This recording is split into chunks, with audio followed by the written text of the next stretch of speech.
What's going on, everybody? It's your boy, Danny the Bull, back with another live stream here to talk about VV and Omi, and there's a lot to talk about, as always.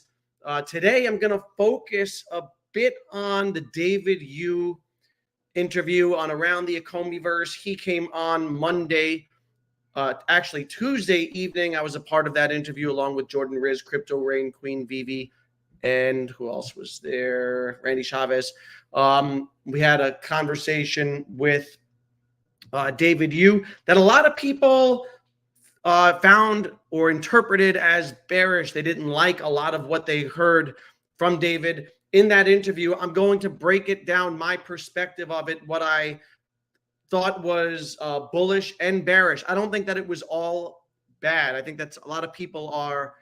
I don't agree with what everyone is saying, but I do have some points of contention, some things that I, don't really like or agree with, that sort of thing. Also going to talk about the Omi token while the rest of crypto has been running. It's since cooled off this last couple days, but a lot of coins have been running. Omi has been on a downtrend. Is it headed back to 0005 territory? We'll talk about it.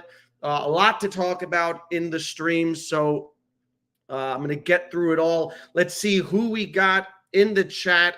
Give it a couple minutes as people filter in. We got Dano. He was on one. Dano on a rant. I love it. Making a lot of good points here. And as we go, Dan can bring those up a little later, individual questions, points that you want to tackle, discuss, because I see that you want quite the rant, and I enjoy the passion and perspective. It's always important to be objective, try to be as objective as possible when, formulating opinions. So Dano was on one. We had Wes in the house. We got Michael Vic in the house, Justin, channel member in the house, Big Nothing Burger from David as usual. Yeah, a lot of people weren't quite happy with David's performance, I guess, but we'll talk about it. I'm going to discuss, break it all down. Joe in the house, can you replay the part where David replies to you asking about Omi being the currency? Yeah, I'm going to get to that. I'll try to play the clip a little later. We got, I don't know how to say that, Duck and Curva in the house, superstars in the house. If you didn't check out No Bull episode 2, it was a great conversation with both the superstars along with Omi Daily Burn. We went live on Wednesday night for about an hour, and in that hour I only got out 2 of my questions that I had prepared. And I had prepared, well over a dozen questions, and I only got through like 2 of them because the conversation was just a natural one. And we went for an hour. We probably could have gone for 3 hours. It was a great conversation. We touched on the David U stuff. Circle back to it if you didn't see it already.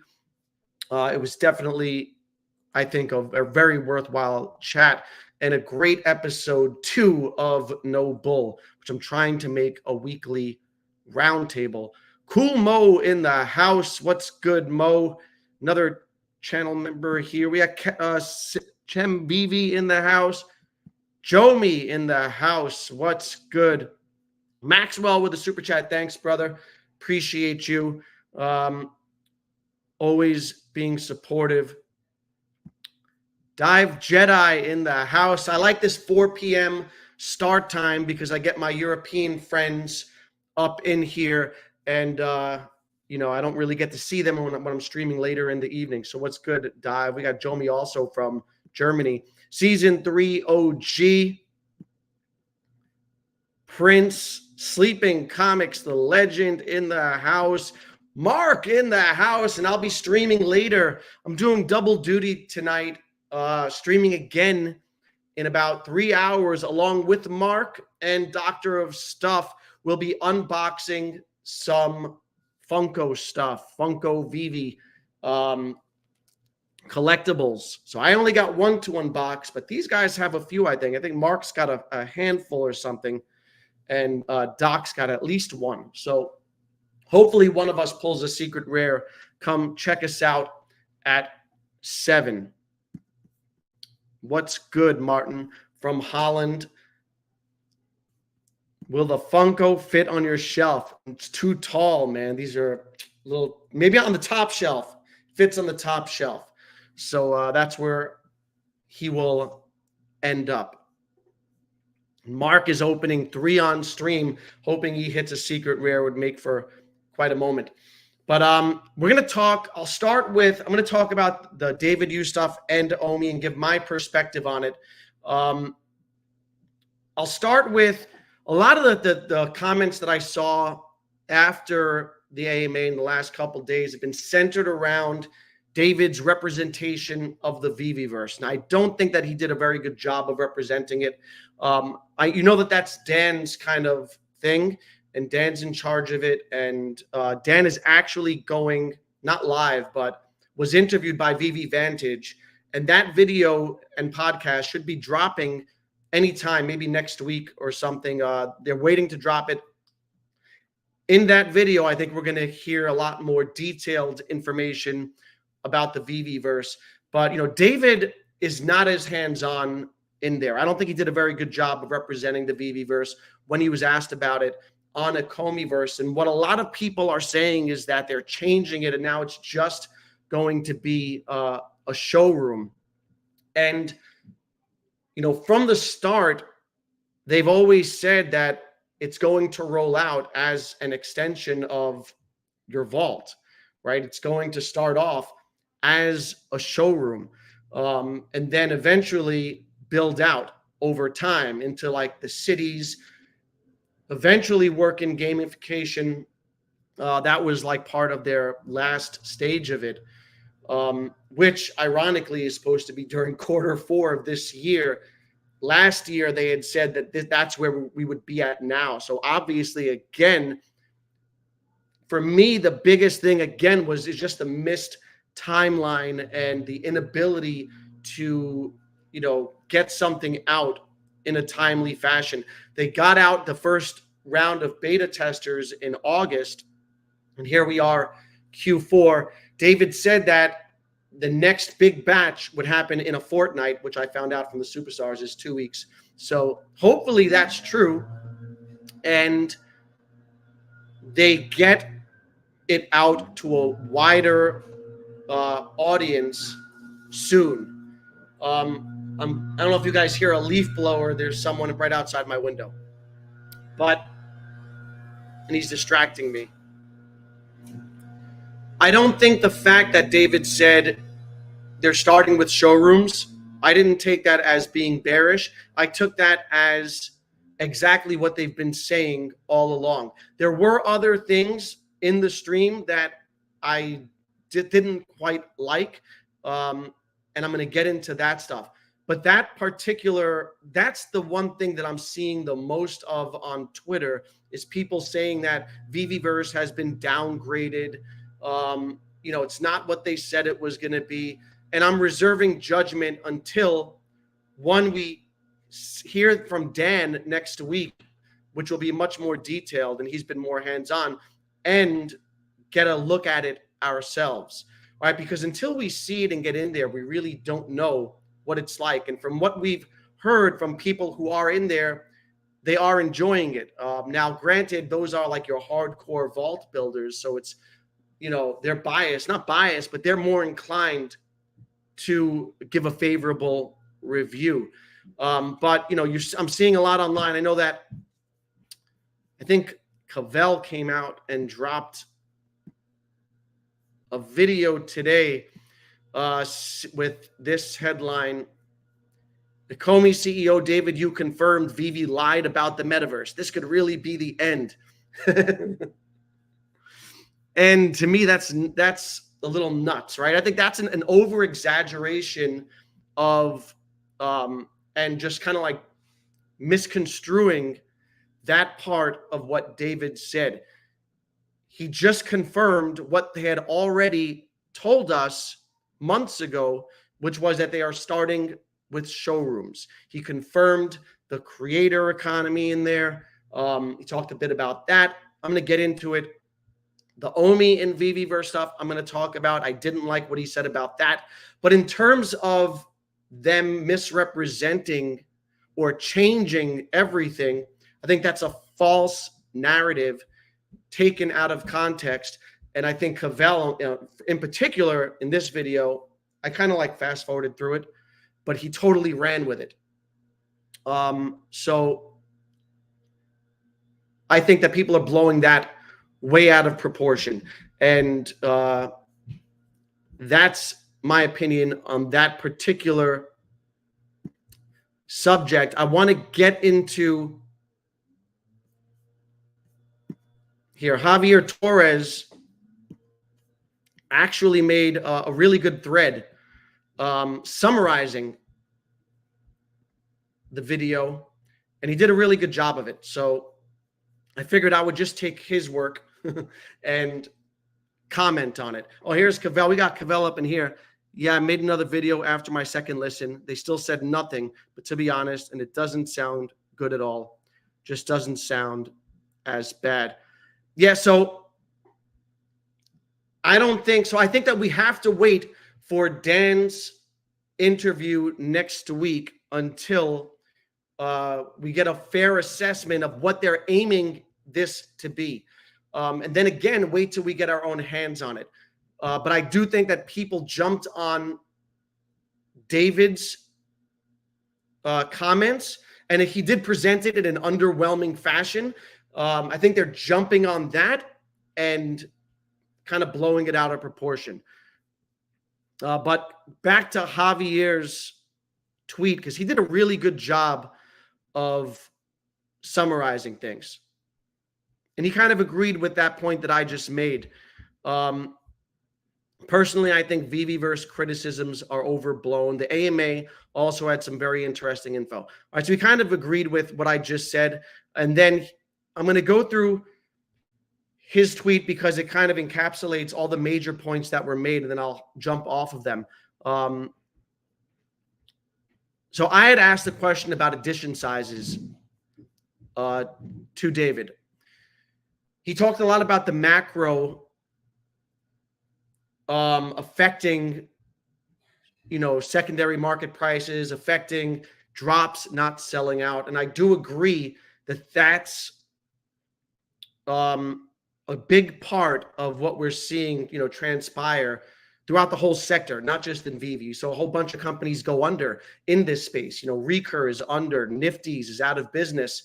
Even McFarland, go take a look at the drops on McFarland, and they're not performing well in the secondary market or on drop. But one thing that I've maintained throughout this bear cycle is that they can mitigate the macro by adjusting their edition sizes. Because when you oversaturate, this is a collectibles industry, and I likened it to, the sneaker industry. If you want something to be collectible, you have to build in scarcity. If you oversaturate a market, you're likely not to build a strong foundation. All right. And, it's one thing. A lot of people say that these are, they're digital toys and you should buy one if you like it. If you don't like it, don't buy it. But the fact that there is a secondary market tied into the app, and that's really the only thing you can do in the app, because you can't really build in the vault. So all you have is that secondary market in the app. It makes it inextricably tied to its price. And the first thing people do when something drops is check on to see what it's going for in the secondary market. You cannot separate value on the secondary market from the collectibles. They're inextricably linked. And when you oversaturate a market and supply far exceeds or outweighs demand, people are going to stop going for drops because confidence in the product is shaken, right? If you buy something that immediately plummets in price 50, 60, 70%, what is your incentive for buying it? You can just buy it on the secondary. And so it's a really rough market. And again, a lot of this has to do with the macro. but a way to compensate or mitigate the macro is to adjust edition sizes. I asked David, he kind of danced around it and talked about how, well, they're seeing, thin floors, and like after the first few get bought up, then like the price jumps. And so that's a sign of, that the secondary is not so weak. But Superstar just made a video on this, I think yesterday, talking about how, if something is listed for however many days, I forget what it is, 30, 60, 90 days, I forget, it's automatically delisted. And we're seeing that things not selling, getting delisted. But as soon as floors are bought up, people are dumping again, right?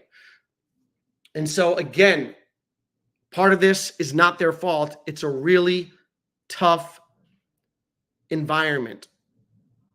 Okay, there's not a lot of liquidity out there. People are struggling financially. People are choosing, when there is a market like this, you're looking to put your money in the safest assets, or in, you're looking for, if you're looking at VV1 as an investment, which a lot of people do, right? They're looking to buy it because they think it's going to go up later. Well, why would you put it there when you can put it in, in Bitcoin, Ethereum, or any of these alts that are much safer? If you're looking at it as a collectible, people have less disposable money. All right. So it's just a really tough macro environment. In my opinion, that can be mitigated through edition sizes. They're not the only ones that I see not, I guess, creating proper edition sizes. McFarlane's doing it also. They're creating editions that far exceeds their demand. And you're seeing the same thing play out over there. So, David kind of danced around it, didn't really answer it. I didn't press him on it because I'm not trying to press him on answers. They have their own reasons for doing things, obviously, and they see a bigger picture. So perhaps there are things that I don't see, but that was that. So I didn't like that answer in terms of edition sizes. He talked about botters. I asked about peer. I found this interesting, actually. I asked about peer-to-peer transactions and if that would one day come back, because, and Living Aloha made a video about this and it was really good. If you didn't check it out, it just breaks down the gem economy in VV and how every gem is really a liability, right, on the platform. Because if you're holding, if your vault is worth, 20,000 gems, they should have $20,000 to back that up in case you cash out. And so if there are $180 million in gems on there, they should be holding $180 million. I don't think they're backing them one-to-one, but you get the point. Every gem is a liability. They have to pay out. That's not an ideal system for them. If there were something like a bank run, right? Banks keep fractional reserves on tap. They don't back dollars one-to-one. And that's why when there's a bank run and everyone panics and withdraws their money at once, banks collapse. If there were a bank run on VV, something similar could happen, right? And so it's not an ideal situation. That's why I asked about the possibility of peer-to-peer transactions that takes that off the table. Liability incurred to VV is off the table if we have the ability to transact peer-to-peer, which would look like, and then it would also really give that strong utility to OMI and other crypto, or even if it's fiat, that's fine too, but OMI to NFT, crypto to NFT, even peer-to-peer fiat. And David seemed open to it, and I do think that they would like this to be part of the long-term plan, but I don't think it's going to happen anytime soon, because they need to build out that infrastructure and all that. But I thought it was good to hear that they seemed to be on board with that long term, because they understand, obviously, how that, having that liability is not an ideal situation. So I thought that was interesting, and I kind of like the answer I got out of there.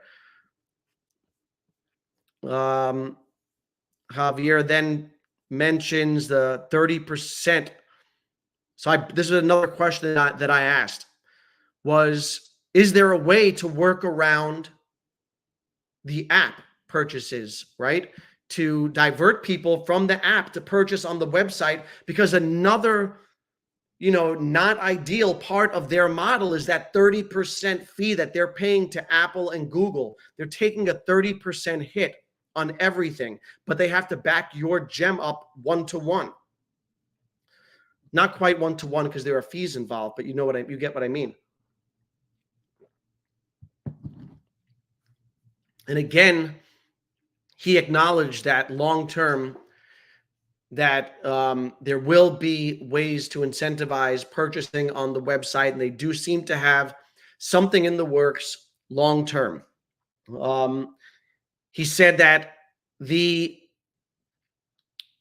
current system is, their budget, their books are created in a way to account, obviously, for that 30% fee. So his words were, it won't kill us today. But I thought that was an interesting phrasing of it. It won't kill us today, right? But he knows, and they know that long term, they have to get away from that 30% fee because that's crippling.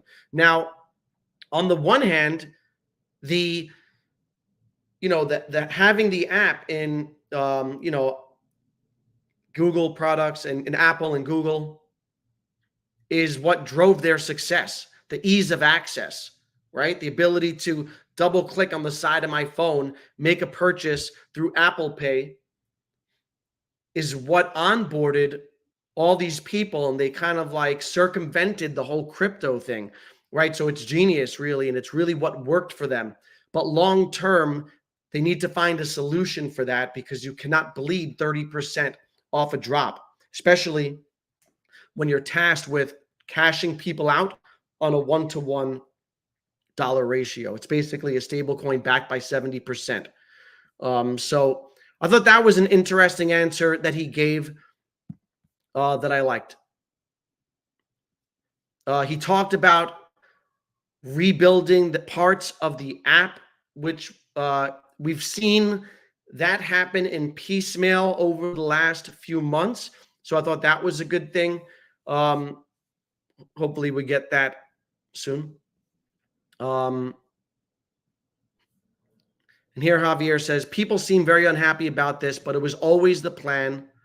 I also believe it's the right decision. Build the extending home first, right? That's what I talked about earlier. A lot of the controversy and the unrest off of this AMA is coming off of the fact that he said that showrooms would be first. But that was always the plan, right? So I don't quite understand that.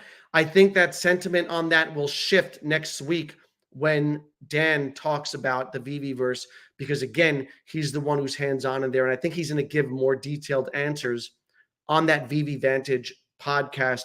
So make sure that you pay attention to the Will Goes Meta channel on YouTube and VVVantage on Spotify. It'll be listed. It'll be streaming on both.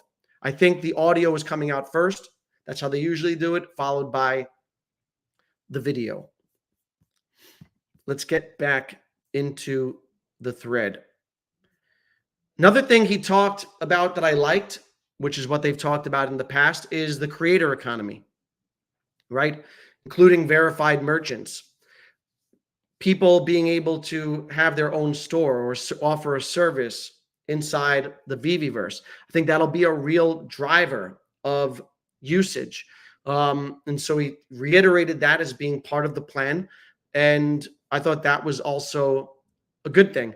So a lot of people, I don't know. I think that people are being overly bearish about the interview. There are certain things to be upset about, and I'm going to get into that stuff. But I think he's getting maybe a little unfair criticism for some of the things that were said. So here he talked about the limitations or how it would work in the VVVerse, talking about how 30 to 50 people can coexist at any given time within a space. And that's due to the rendering limitations of Cavernous. All right. So that might not meet expectations for what people wanted, in terms of, I guess many want big watch parties or the ability for everyone to get together in a space. So I agree that that is not an ideal situation. Over time, I'm sure that's going to scale. But you might be able to be in the same space as someone, but maybe only 30 to 50 have an opportunity to converse. I'm not sure. Perhaps Dan sheds more light on that next week. This is what I didn't like. This was another one of my questions. This I'm going to get into. Using OMI in the VVVerse. So I asked what type of integration OMI would have in the VVVerse. And I'll play his response, actually.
So I'm not sure if in that clip, I was only half listening. I was looking at the comments. Sorry, I'm going to get to this, Von Doom. I'm not sure in that was the whole clip, but in his response, he said they would be paying attention to securities laws, and obviously there are regulatory concerns surrounding crypto, and that would determine how much integration OMI would have in the VVVerse. And to me, that's something that I don't like. I understand the importance of being compliant. However, when you talk about crypto, talk about, and I said this, I think, on No Bull last week with Superstar and ODB. You talk about other projects. There is no mistaking that if you're in Gala, Miria, Sandbox, Mana, any of those places, the native token is the asset in that world. There's no confusion about it, right? The native token of Sandbox is Sand. The native token of Yuga is ApeCoin. There's no mistaking about it. And to me, that's a flaw when it comes to OMI, and that's something that I'll be looking for. I've mentioned it before, right? So they are their connections with all their branded IP and the real world revenue that they generate on the VV side is a blessing and a curse. It's a blessing because they're, very successful comparative to other crypto projects who don't generate any real revenue, right? There is a quantifiable element to their success. You can track their success. You can see that they've sold, over a $250 million in gems, and that there has been $1 billion in trading volume on the secondary market since the birth of the app. That is, all positive narrative and bullish when it comes to OMI. However, the fact that they generate this real world revenue also means that they want to protect it. And so they're hesitant to go full-fledged on the OMI side. Whereas if, they didn't have all that real world revenue, they would be looking to integrate OMI throughout this whole thing, regardless of what regulatory concerns there were, because it's kind of like, this is our project and this is what we're doing, right? So I didn't quite like hearing that. And when I talked to Superstar Money and ODB, we talked about how there's really no clear path for OMI in terms of it's shifted, right?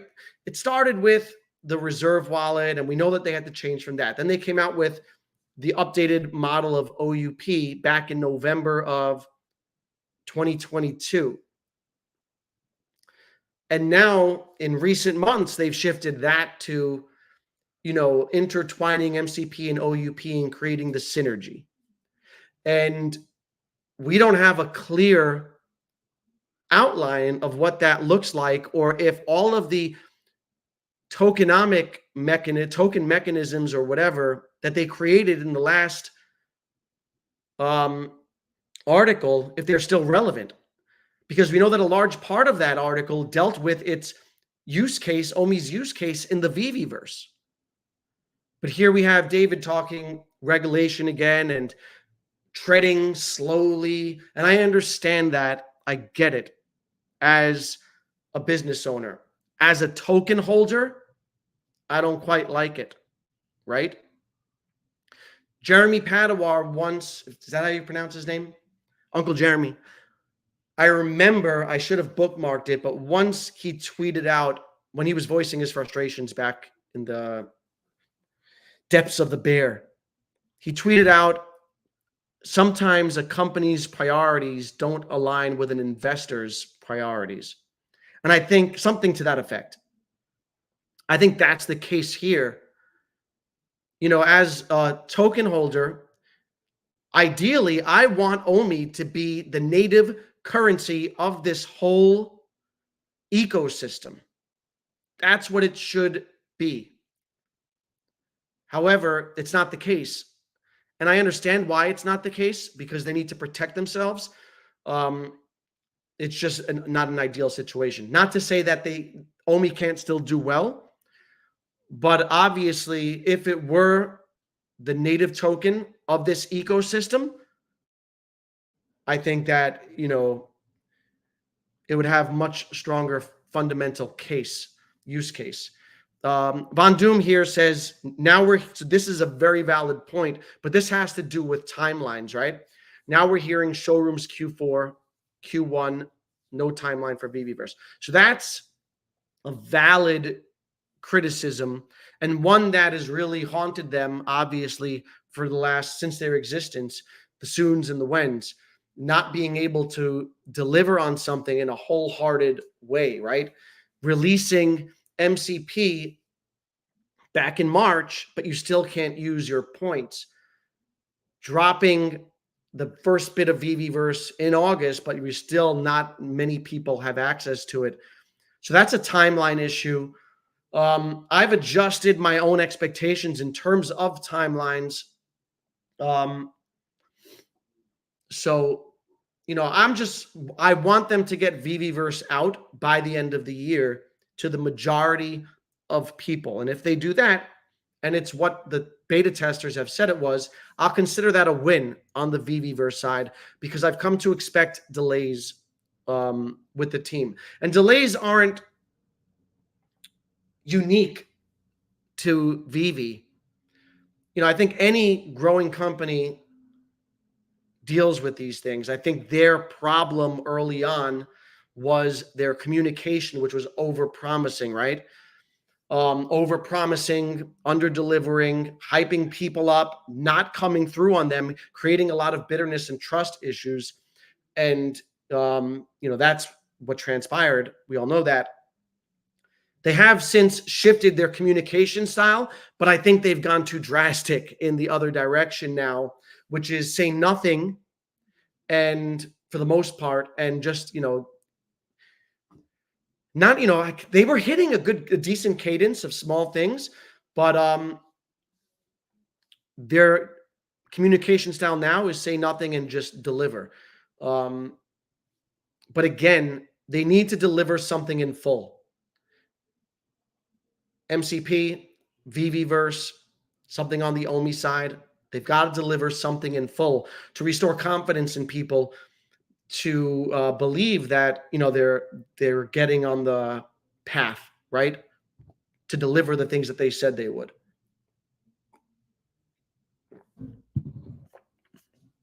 Man, there's a lot to catch up on in the chat.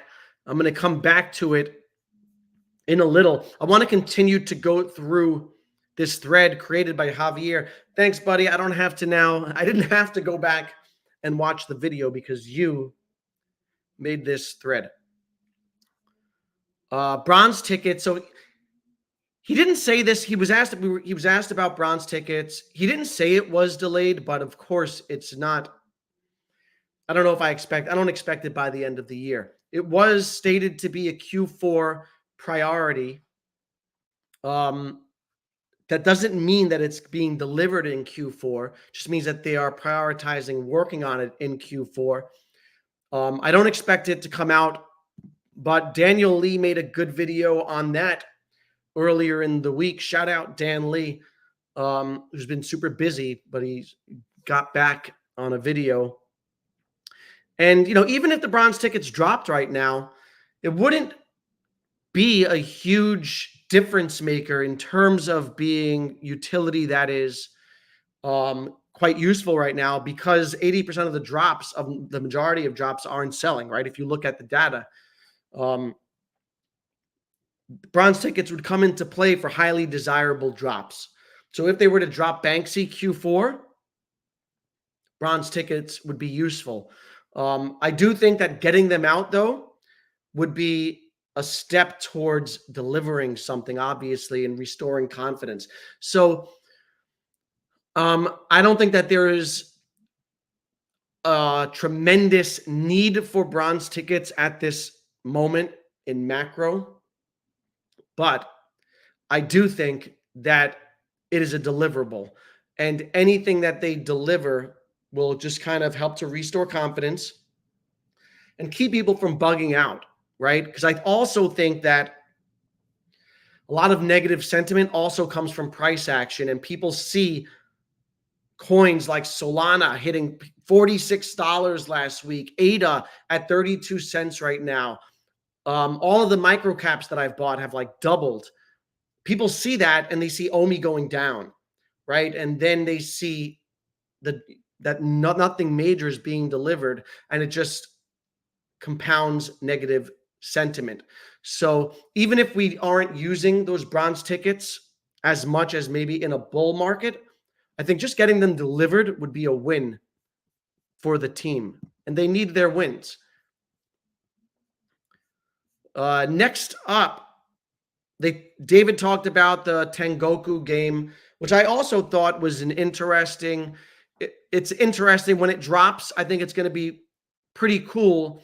And Javier makes a good point here. The game itself doesn't look interesting to me, but the concept does.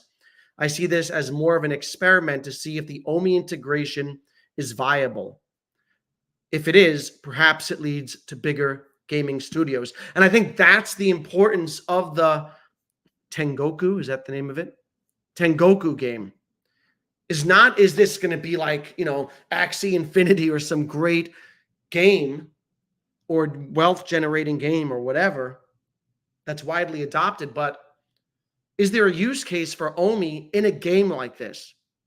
Because if the answer is yes, and if it does gain even a little bit of traction, what it's going to do is incentivize other game makers to target the community, right? Because this is a strong community, right? One of the best things this community has going for it is the strength, the passion of it.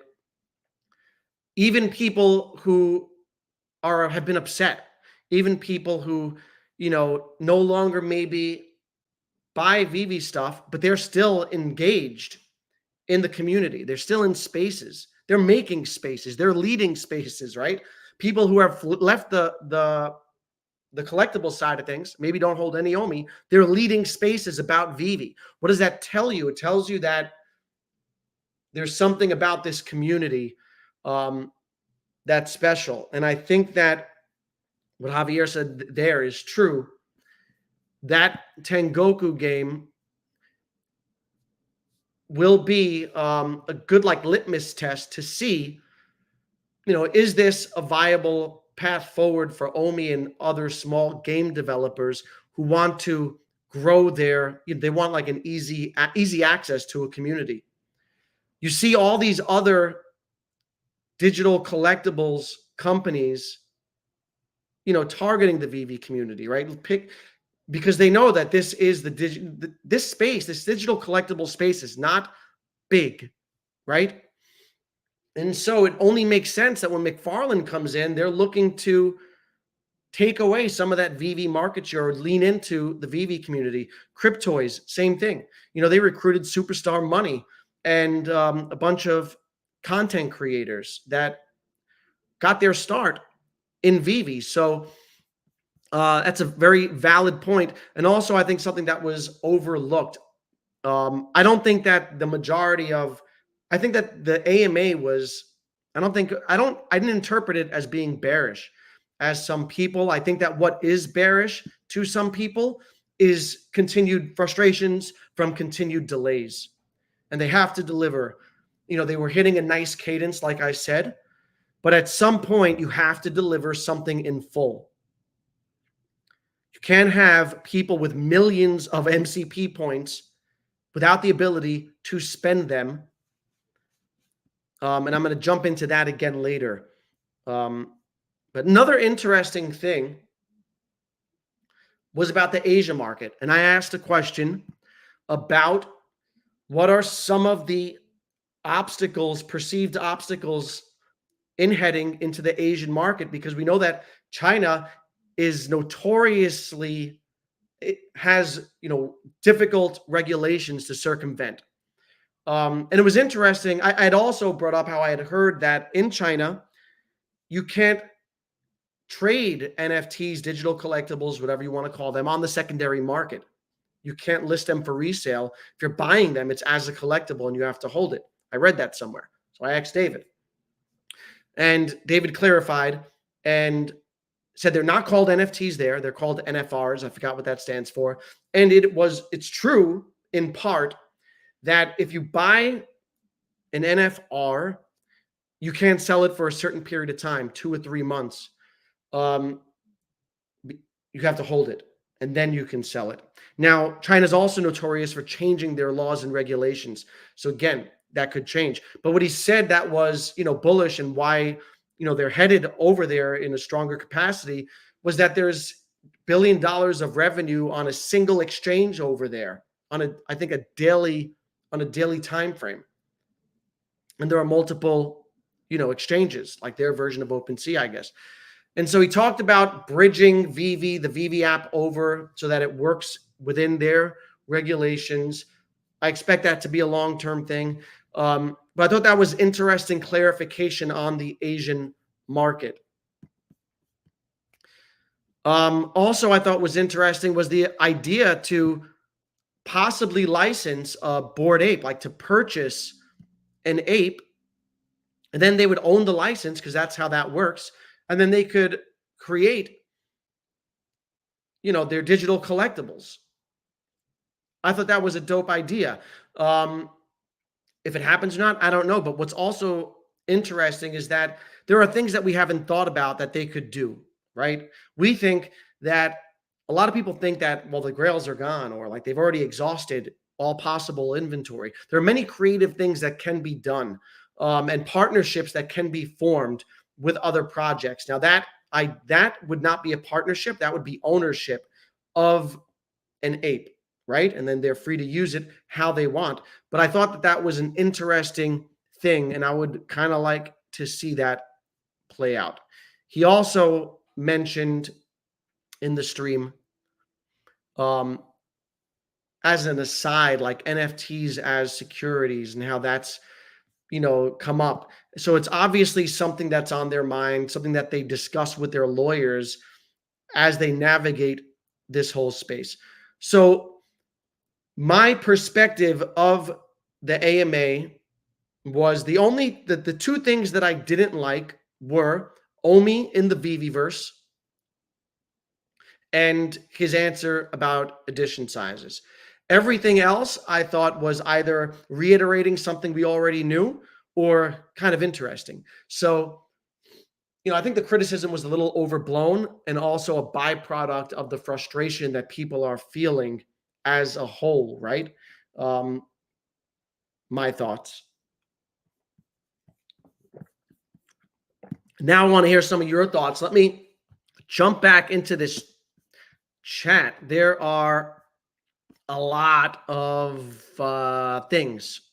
So I'm going to try to go through some of them, and then I'm going to go back to, I want to get to OMI for sure, and talk about price action and things like that. Crypto team of 10, what do they do? Just curious. It is curious to me, and I would like, one thing I would like in terms of communication is breaking down like the technical aspect of what's going on behind the scenes, not necessarily giving us timelines, but I think a lot of people think, what are they doing, right? Well, no, I don't see anything visible. What are they doing? I'm sure they're working. I'm sure that there is tech debt over there based on how things were built early on, and now they have to retrofit things.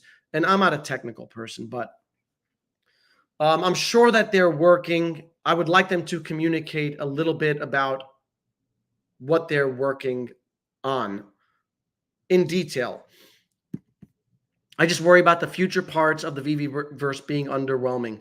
We're going to see what I don't know if worry is the right word, but what I guess, what I think would be bearish is they get the showrooms out, Q4, a lot of excitement. People love them and they're spending time in there, but then it takes a year to get the next phase out. I think that would, just their timelines and their ability to get things out in a timely manner is something that, I keep in the back of my mind. Here we go. People just forgot about the early beta VVVerse of what coming just from people seeing the negative part. Yeah, and I do think that there is recency bias, and people are forgetting that a lot. Anyone who had, and this goes back to a tweet that I had bookmarked. Mr. Falcon wrote, yawn, the VVVerse is so much more than a showroom upgrade. You can create any environment you can think of. I've seen the entire cities being built. You can visit people's spaces, collaborate, and watch live streams. That's just at the tip of the iceberg. Be excited. So I do think that there is a point here to what Raven is saying, is people are quick to diminish that. It's all about sentiment, right? I think it's a byproduct of just being frustrated and having to wait, combined with the token going down while other things are running up. And then people, everyone was very excited about the VVVerse just, what was that, 8 weeks ago? So Tito, thank you. Tito420, hit the like, everyone. 80 people up in here. Make sure you hit the like button. Get this out to more people. Greatly appreciated. The crypto team runs the QuickBooks. I truly hate to say this, but at least Ben would have done something. Well, Ben was doing too much with the coin. Yeah. We are all waiting to see the results of onboarding Mitch and all the new teams they apparently hired. Yeah, we are. I think this is where the frustration comes in. Now you've got, I guess, different perspectives. Some people are just content to wait and everything is great and they're just enjoying the ride, and other people are frustrated, and some people are very angry. So I think that they take too long. And on the OMI side of things, when I talked about in my video last week, I talked about OMI price potential 2025. And I talked about, we all know what the bull case is, right? I think we are all here in VV, in OMI for the vision, because the vision has never disappointed, right? The vision of what this can be is big. Just a matter of the execution side of it has been super slow, right? And so we know the bullish side.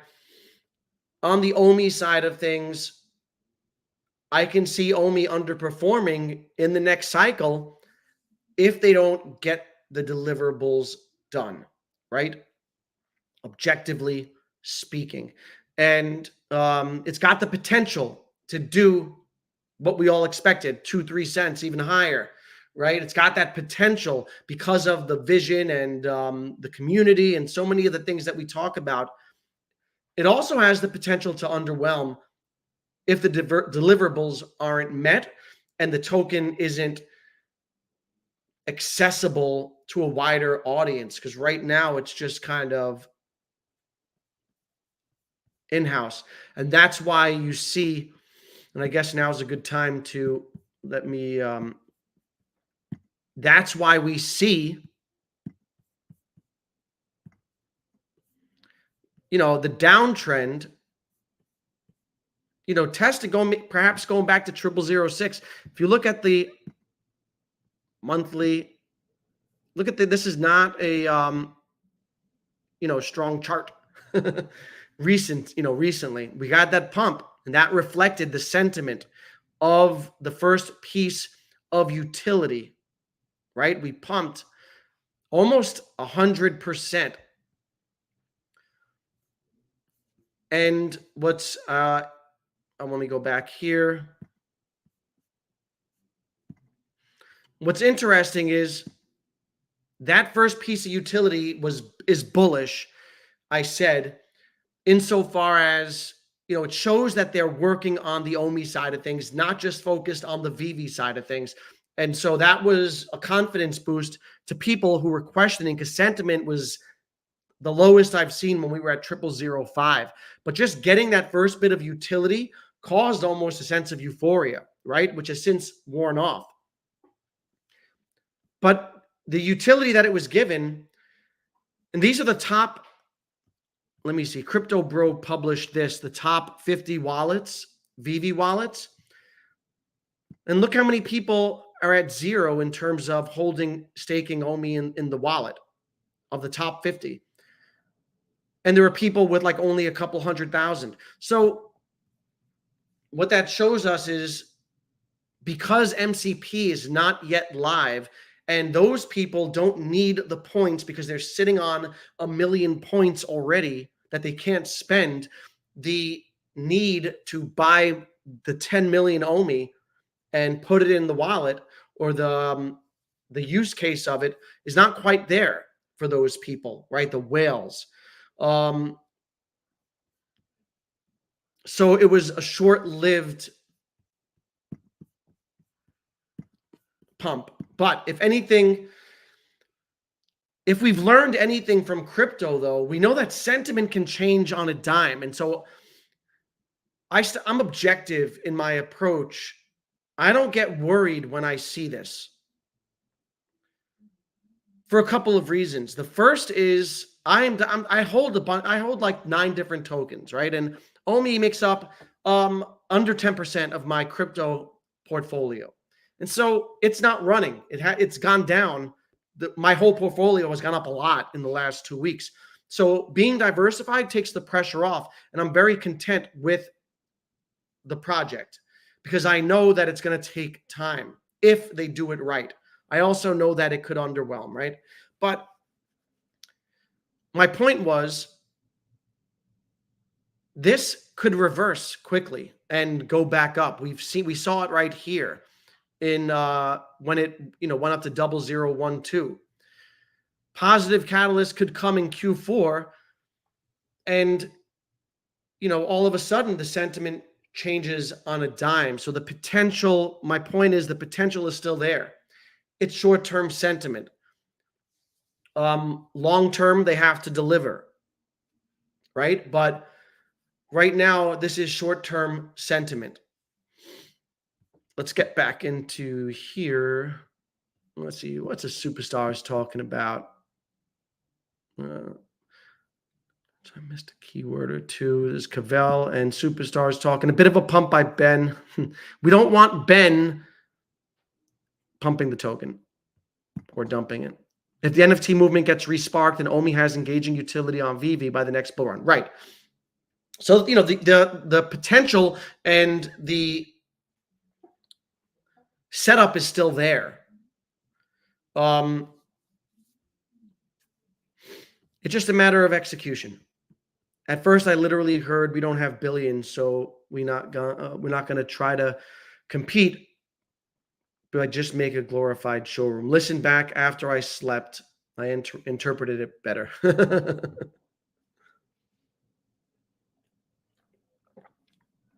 So that's good to hear. I don't think it was as bad as people first heard it. And maybe a lot of people are like Cavell and misunderstood what was said. And of course, you have people who are extra frustrated, who jump on it and push the narrative on Twitter. Let's see what else we got. But I want to be the only answer on the blockchain. What else we got here? Just trying to get through this chat here. If the bull market and all the remaining additions are bought up, where the addition size is really wrong. So I think that we're projecting out, and you'll only know that in hindsight. For me, if it was my, and I have, again, I'm playing Monday morning quarterback here, so who knows? But my perspective of building a strong foundation, a user base in the collectibles industry is to create demand and then build on momentum. I don't think you can create demand if you're oversaturating a market.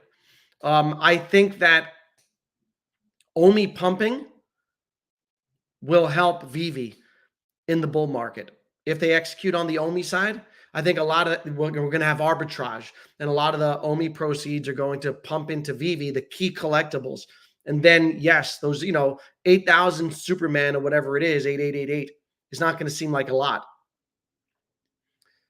Last cycle, that wasn't a lot. We had bots, we had a trapped ecosystem. People were very willing to pay a lot of money for those additions.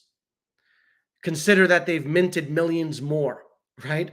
And the VV is an ever expanding universe, and they just keep dropping. And if you're going to have the secondary market inextricably linked with it, I think that they should manufacture the drop so they don't immediately fall beneath by a lot, right? What else we got? Skylar White handle was available on the app. Just trying to get to some questions here. If there would be a bank run in VV, everyone first has to sell all their collectibles. Yeah, this is true also. That's a very good point Dive Jedi makes. Why would you have to KYC for secondary market purchases and not primary? Make it make sense. I think that's to prevent money laundering and people, funneling money out and using it. So you have to KYC. And I think doing it in primary reduces the barrier to entry, because having KYC for new users is a big barrier to entry. So I'm glad they did away with that. And then if people want to stick around and sell, do the KYC. I don't see it as a big deal. It circumvents money laundering, or helps to. And at the same time, it reduces a barrier to entry, because a lot of people don't want to go through that process. You've got to produce and scan, paperwork and all that. And a lot of people just aren't going to do it. Let's see what else we got up in here. So there are a lot of comments here. Justin says 0006 incoming. I do think it's possible that 0006 is incoming based on the look of the chart, and the rest of the market has taken a necessary breather, right? Bitcoin was at 35.5. Solana was at 46. Dogecoin is pumping, but they have their own convention going on. I don't think I'm sharing my screen right now. Dogecoin, I mean, Cardano is pumping, ADA is pumping, but they have their own convention going on, so that makes sense. But everything's kind of cooling off right now. I wouldn't be shocked if it bled a little more, but we'll see. Again, you know, if it's something that you have long-term conviction in, and that could be an opportunity if it ends up playing out, because a lot of people wish there were people chase. So that when we went from 0005, I want you to think back to the sentiment to 0008. That was like the first move up. People were wanting to buy because they thought they missed out. And then it went to 0009. And people were like, oh, I should have bought a 0008. And then it went to 0012. They thought they'd never have a chance again. Markets go up and down. It's temporary, right? If you're playing the long game, you take advantage of temporary volatility. Long term, they have to deliver on exchanges and on, you know, their utility. Community was very bullish, come with huge ideas, lots of positive speculators, but we forgot that this is a long-term dream. Yeah, and that's kind of what I am reiterating right there. If you have a long-term mindset, then, you know, you have to expect volatility. But I understand frustrations from, you know, waiting on the whatever. But it's important not to be emotional also, right? And letting that get the best of you, both when it's pumping and then you want to chase, or it's dumping and you're thinking, man, this isn't going to ever come back, or, you know, this project sucks. You know, it's hard, but you have to control the emotions.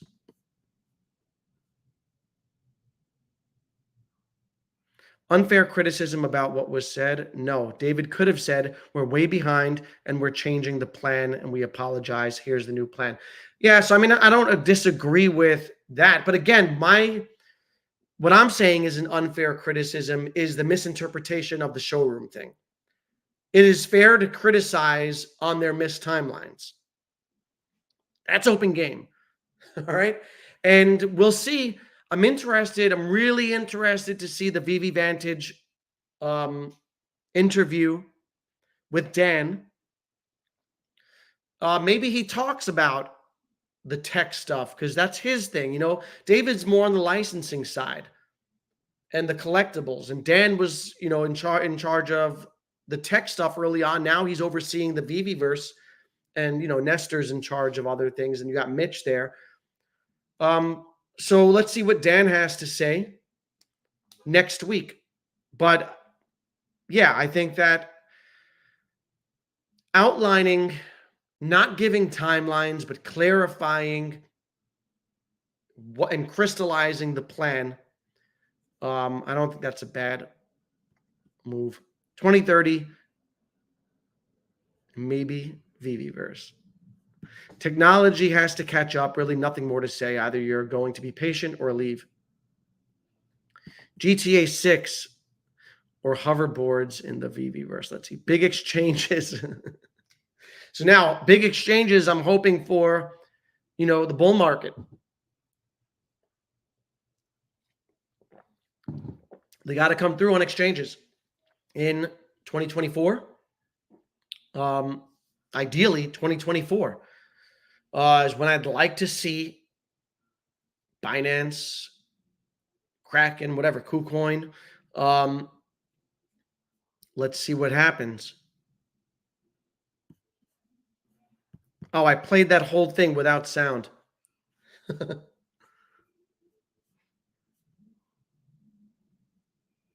My bad.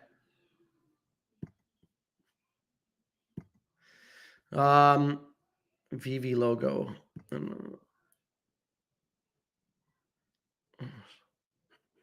So he wants to go ahead from, let me see what this. So he wants to go ahead from the SEC, and then they can start to plan on integrating OMI into the VVVerse Let's be real. Yeah, and I agree here, Dan.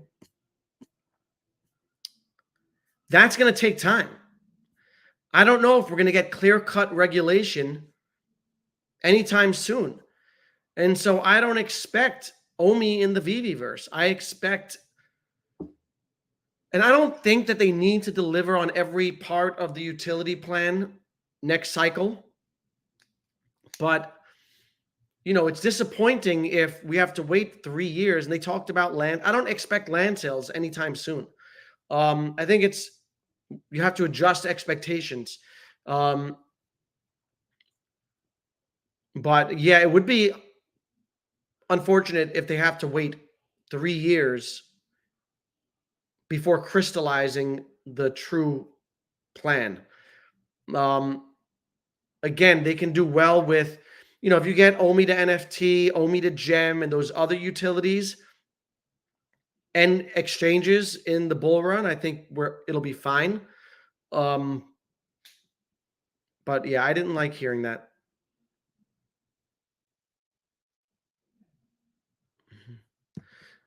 What's up, Chago Sales in the house? Face it, if they don't care about Omi, it was just to get people into VV. So I do think they care. I mean, they're incentivized to care about Omi because they hold so much of it, right? If Omi goes to a penny, think about how much money they're worth. At 5 cents, they have so much Omi. How can they not be incentivized?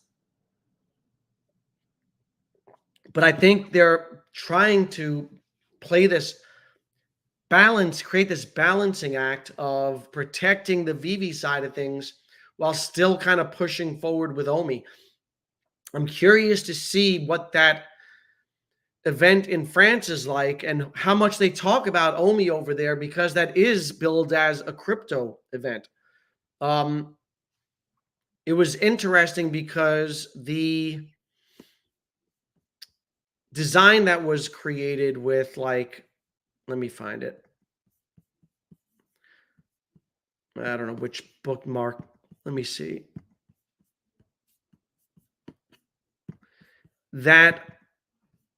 This Crypto XR soon with the red circle wasn't created by them, right? That was fan made. So it'll be interesting to see how much they talk about the token in January, because that is called Crypto XR. And I would like them to lean into the token more next cycle. And people talk about, well, they can't talk about the token. They can't talk about the token. You can talk about the token in terms of its utility, right? You just can't talk about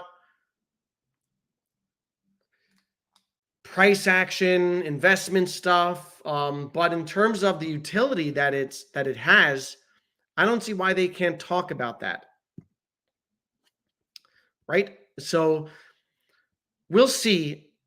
I'd like them to lean into the token side of things and create more visibility for it in 2024, because again, as Dino says, that's what got a lot of people into VV, and that's what will get many more people into VV next cycle.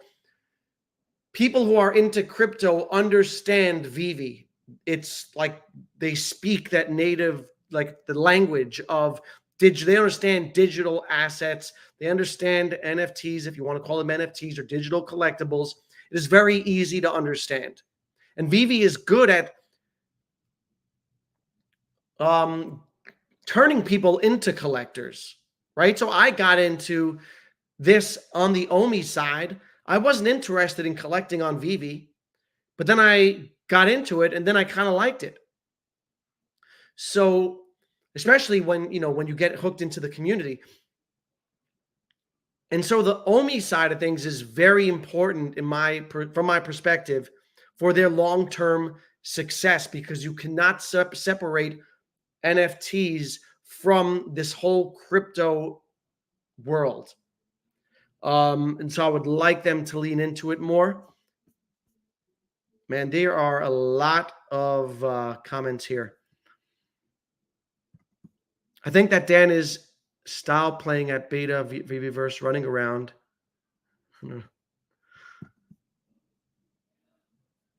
Cut it out.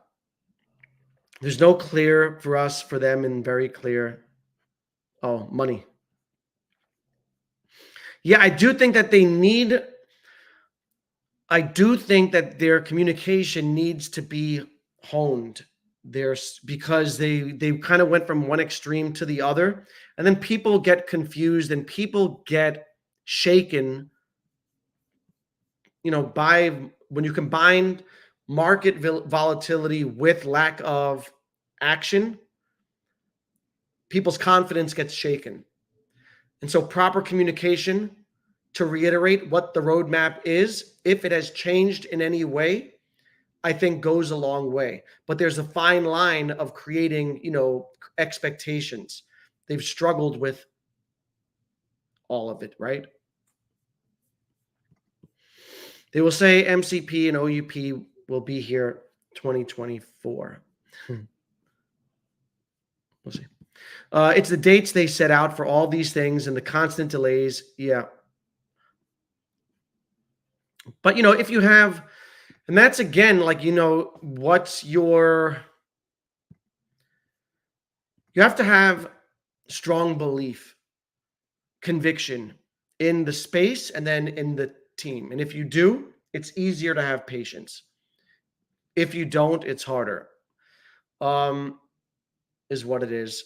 My own perspective is I believe in the space wholeheartedly. I believe in the vision of this team and what they've set out to do. I love their partnerships. So all that whole part of the thesis has not changed. The only thing is now the delivering part, right? And following through. If they do it, it's going to be, I think, a very, it has the potential to be big. And if they don't, things then could wither. But, that's the chance, I think, with any company in a brand new niche that's trying to scale. And I think that part of their problem has been that they are over ambitious, right? They created this complicated MCP system. It could have been just a very simple thing to start with and then scale up.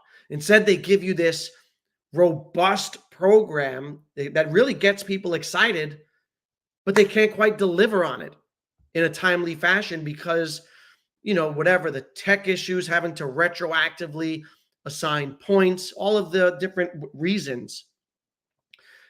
If they just created an allow list for people with a certain amount of points and then give them access to drops or whatever, I think that would hold people over, right? But they kind of set themselves up with this overambitious, vision for what they want to accomplish, coupled with an inability to deliver on it in a timely fashion. So people get hyped about the vision and then let down by the delays.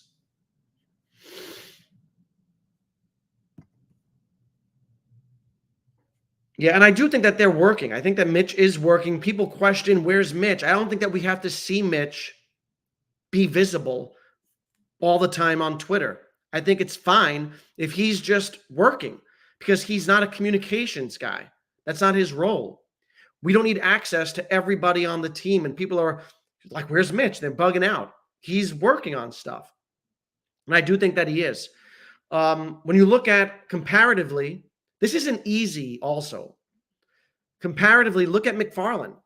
They have no communication, very minimal communication. They had Trevor. Trevor's disappeared in terms of being visible. They had the investigation. They didn't tell us what the outcome of that was. And Trevor's kind of slid into this background role.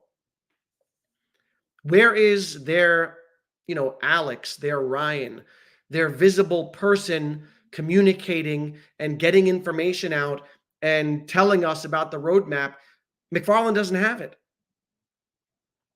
And so, these are it's hard to, maybe some of this stuff is, it's easier said than done. And a lot of us play Monday morning quarterback, and put everything under a microscope. The delay could be related to Apple Vision Pro, no release date. I'm not sure. Agreed, Danny. The team tells us nothing now. 0 updates. Yeah. So they need to find a balance, I think, in their communication style. How do you know Omi is not the native token? Many of YouTubers are like sports communicators trying to figure out the end of the game before the game. And I agree that we all Monday morning quarterback, right? And I don't claim to have all the answers, but I know it's not the native token because he was asked. I asked him, will Omi, what role will it play? What integration will it have in the VVVerse? And he didn't say it's the native token. So I know that for a fact. Yeah. What up, PSP? I don't know how to say that. What up? Thanks for joining. What else we got here? Ryan, doesn't take much of this community to get all up in these feelings. Correct. This is very passionate. That's another thing, which I was just talking about, right? Everything is under a microscope in this community. Sometimes you just got to chill out and wait. And that's frustrating. But, it is a long game. I invited into the VV team, did my research, love the team. Just going to, yeah, and that's exactly what I was just saying. Sometimes you just have to sit back and relax.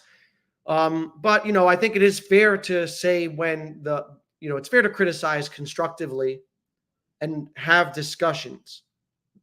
That's not FUD. That's objective conversation.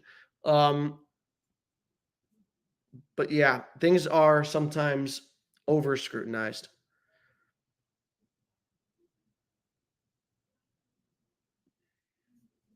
Yeah, let's see what else we got here. Been here since early 2021. Yeah, Wes has been here for a while. It's also frustrating. So you have to be patient. But at the same time, I understand frustration if you've made financial decisions based on things that were said. Right? So if you're promised MCP points for 2 years and you collected accordingly to accrue MCP points, but then you didn't have an ability to spend for a long time.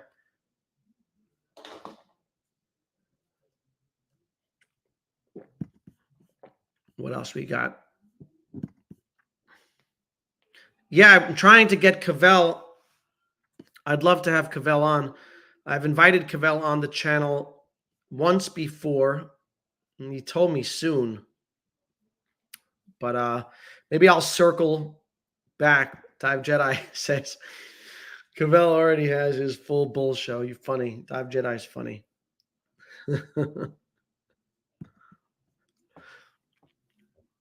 What else we got here in the chat? VV needs a stronger leader. I think that David does a good job in his role. They do some things very well, right? Like they need stronger tech to scale that out. David's role as securing IP and all that, I think he does a really good job at that. They do many things very well. Creating an easy to use app, easy to onboard people, right? Circumventing the crypto aspect. That's a barrier to entry for many everyday people so that my 10-year-old daughter, my 80-year-old father can both use the app if they wanted to, right? Was one of the best things they've done. So we can't diminish their accomplishments. And that's why it's important not to be overly emotional about things. Oftentimes I see people making, what's the word?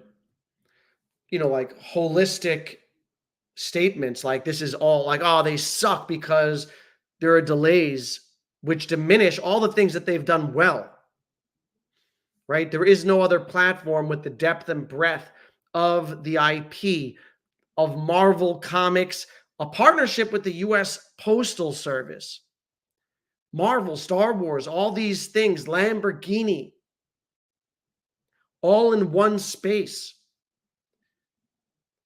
It's easy to forget the good things that they've accomplished and only see, the frustrations. But we can't diminish all those accomplishments, right? It's short-sighted. It's based off of emotion and frustration. And they've done something I think was hard to do. Creating the community that they did and onboarding people in this NFT digital collectible space with an ease of use, right? Whereas if I'm going on McFarlane, which is like true Web3, and a lot of people want VV to be that, for many that's an obstacle, a barrier to entry is, having to pay in Matic and download MetaMask and all those things cuts out a lot of people. This is geared towards mainstream. Whether or not it gains mainstream adoption the user base that they desire and that people expect, time will tell. But, we shouldn't diminish their accomplishments because of the frustrations, right? That's short-sighted. Team needs to be better on many fronts. They need a more programmatic CEO. U is top idealistic, so he keeps.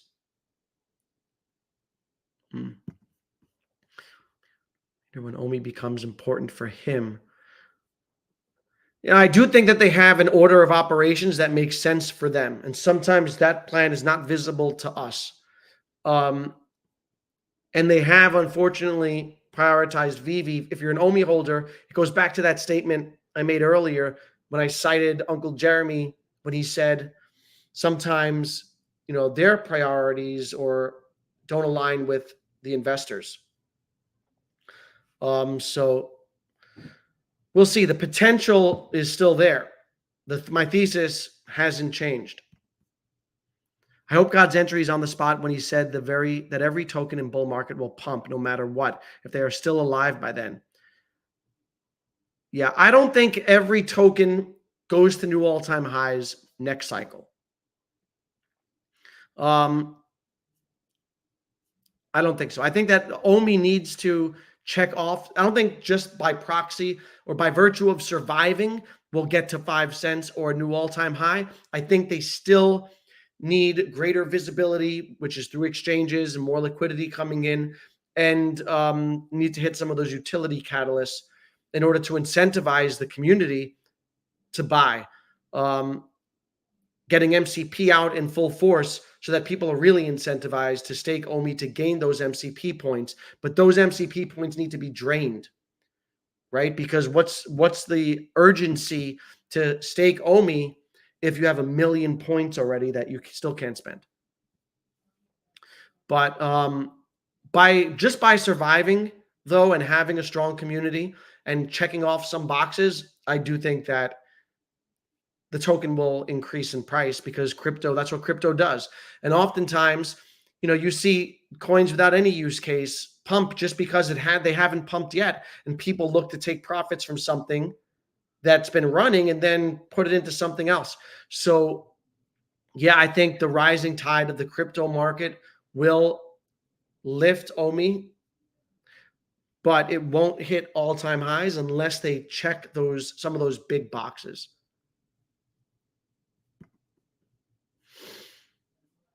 Let's see what else we got. God's entry is definitely right with this one. The question is, how much will each coin pump? Yeah, and that's just exactly what I said. David U is fine. He's a great leader and visionary. He just doesn't have good backup.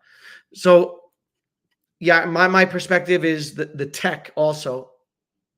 David U is, I don't like the edition sizes thing, but VV is desperate with these new drop notifications. Let's see what else we got in the chat. Love the rational speaking and thoughts from Danny. Thanks, Mike. Appreciate you. And Omi pumped to see Cavell back in the action. Cavell was the hype man. Got to get Cavell on here. for No Bull. So I'm running No Bull episode 3. I've had 2 episodes so far, and they were both pretty good. The first one featured Patient Hodler, VVViral, and Mr. V from VVVantage. Second one had Superstar Money and ODB, Omi Daily Burn. The third one is coming next Thursday, and I'll have Mr. Pags on along with the Patient Hodler. That should be an interesting one. Pags always has interesting insights. And he's a talker. So I'm interested to hear his takes on macro, Omi, crypto, whatever. And of course, Hodler's also great. So I look forward to that one. Hope you guys do too. Non-fungible right. So thanks. That's the Chinese term for NFTs. Thanks for that, Dive Jedi. Didn't David say they were waiting for regulations before they opened the wall gate? To me, that means they're waiting to open up the floodgates for Omi. The only problem with that is that the regulation may take a long time. Years, in fact, right? So I'm sure VV are currently building out other phases like IP worlds, if not. Yeah, and I think so also. There's more that goes on. So another thing we have to keep in mind is no one knew that they were partnering with Funko, but I'm sure that was in the works for months before they announced it. But they knew. And so there are things that I'm sure other partnerships like that Funko partnership that we're going to hear about in, a month, 2 months from now that will excite people. So it's important to understand that we have access to just some information, and there's a bunch of other stuff that hasn't been talked about that they know, and things that are going on behind the scenes. And that includes on the VVVerse side. Just because we're getting those showrooms first doesn't mean that there aren't other things being worked on. But again, goes back to getting things done in a more timely fashion. Jay Johnson, there may be something going on with VV. I can't cash out. I'm on day 31.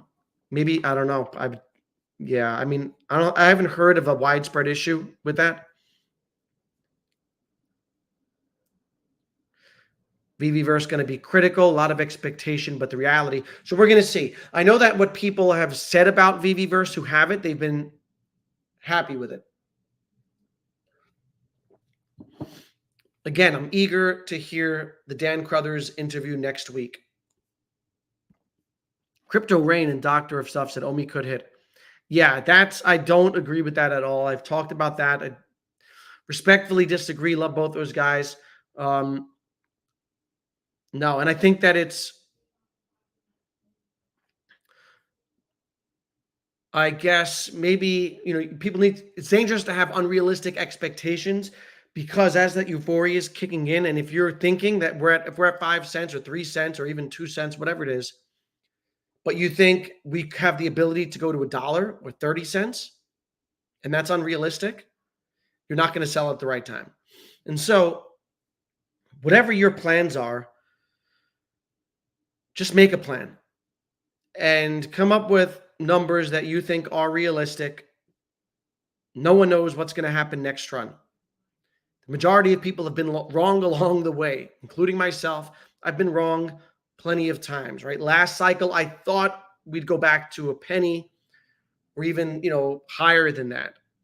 And it didn't happen, right? I didn't think we'd go back to triple zeros during this bear market. So I know enough to know that I could be wrong, right? And that's why I think it's important to be prepared for multiple scenarios. Bear case, base case, bull case, even like, super bear, super bull. And just be prepared for all scenarios, because the fact is no one knows what's going to happen next cycle. And people who are, anyone who's confident, they didn't say they were confident about these prices. But if people are speaking with like super conviction telling you that it's definitely going to a certain price. Just don't take financial advice from people. Taffy Jones in the house. Thank you. Appreciate you. 3x on Caspa, 3x on Games for a Living, 2x on Miria. I'm doing more this bear market than in the bull market. Yeah, for sure. All of those. So in my video, a couple videos back, a few videos back, I talked about the 3 micros that I was buying. 4 of them. Games for a Living, Mask, MASQ, Rio, and Miria. All of those have run up at least 100%. Microcaps are running. A lot of projects are running. It's kind of crazy, but it's also a taste of what a real bull market looks like. You can stay down for a long time. The moves up are drastic and fast in a bull market. And this is what we're experiencing and what we've experienced last week for these other coins, not OMI, is a small taste of what a bull market is, in case you've forgotten. But yeah, Caspa is one that I'm also looking at. A little extra utility and some big exchanges, and OMI will reach all-time highs. Yeah, there's still the bull case for OMI still exists. Robert says, yes, OMI all-time high, and I buy Adani. And that's also, the thing about, so that's another reason why OMI is so integral to the whole thing, is because there's going to be that arbitrage that takes place where people make that money off of OMI and then can flex with Adani. It's like when people were ETH rich last cycle and they were buying PFPs of silly animal faces for tens of thousands of dollars. I'm not talking about apes. I'm talking about all the things that didn't even have any type of utility and that went to zero. People were quick to throw ETH at them when ETH was $4,000 or $5,000 a token because they had so much and they were loose with their money. If OMI pumps, same thing's going to happen. I think people with millions of OMI are going to funnel it into VV. Energy in the house. What's good, Energy? And Energy is someone who has spoken highly of VVVerse. Interested to hear if you still like it. Drop it in the chat if it's still engaging for you, and sticky. I've been on for about an hour and a half. I can stay on for about 5 more minutes because I'm going to be on stream again later. We're near the end of the crypto winter and the bear market cycle. Crypto spring is just around the bend. There's still blood in the streets, and now is the time to load the boat on projects you believe in. Yeah, and I've not been sitting on my hands, right? This whole bear market, I've been buying stuff up. And things have run up a bit. And so now I'm kind of content because I've loaded up. But, I'm going to wait for strong pullbacks and continue to DCA into projects that I like. Because if the perfect storm comes with this Bitcoin spot ETF, a Fed shift to lower interest rates, the Bitcoin halving, and all these catalysts that can come together at the same time, middle of next year, election year, incentive to, again, drop rates, loosen monetary policy, you could see risk assets go up again, and that will bring liquidity to this whole market. And, crypto makes big moves. The moves in crypto are so exponential because the asset class as a whole is so small in terms of its total market cap. So tons of opportunity. As frustrating as the OMI token integration is, and the no-show VVVerse, and an app that's still broken, I could live with all of that if they just let us in the new home vault. So hopefully in a fortnight, you get that invite. Yeah, and I think again, sentiment changes fast. It's important not to be too short-sighted. Um, in 2 weeks, maybe we have wider access to VVVerse. Maybe by the end of the year, they are able to implement something on MCP, and then all of a sudden, things start to look up again, right? And then we look forward to the next catalyst. So we shall see. Caro in the house. What's good? Patience is very important. Key to investment success. Correct. Without it, most people will fail. I'm here for the long term. This is my perspective as well, right? I think it's okay to get frustrated. However, don't act off of emotion and keep a long-term perspective. And every so often, just go back and retest your thesis. Don't be guided by price action or short-term sentiment. I'll tell you that a lot of people hate Solana, and I've said this before.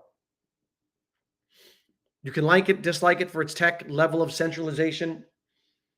I've liked it for a few different reasons in terms of an investment. The community, their speed, the NFT community on there, the leadership, Anatoly, a bunch of whatever reasons that I've had. The fact that it had more traction than most other chains and a better brand. And then it dropped to $8. And the FUD around it was so loud, it was really hard to buy at $8 when people were saying it's going to zero. At that time, I just checked my thesis. I retested my thesis, and I bought more at 8. Not as much as I should have, but I bought more heavy in the teens, $13, $11, all the way up to 21. And then now, just a few short months later, all that FUD's in the rearview mirror. Now there's, people chasing, people talking about what's the next best entry point. It's important to have a long-term perspective. And, the same thing applies.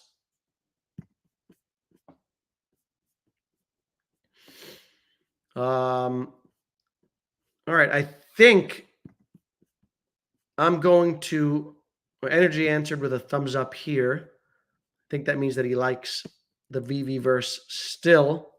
Here he is. Difficult to answer. Everyone expects much and much more than the first stage will be. But no one hears more about how much easier it is to navigate and how much better the quality is. So yeah, I'm on a wait and see for the VVVerse. I still think it's going to deliver when it's released. I'm looking forward to it. FA first appearance. Thanks for being a channel member. Quant, agree. I like Quant also, and Casp. I don't hold any right now, but they're on my watch list for next cycle. I want to thank everyone for coming through. It was a very active chat, so I appreciate you all. I'm going to be live again. We're multi-streaming from my channel and Dr. of Stuff's channel. I'm going to be opening my Funko box live on stream along with Mark and Dr. of Stuff. So come through later. Smash the like on the way out. Catch you guys in the next one. Appreciate you all.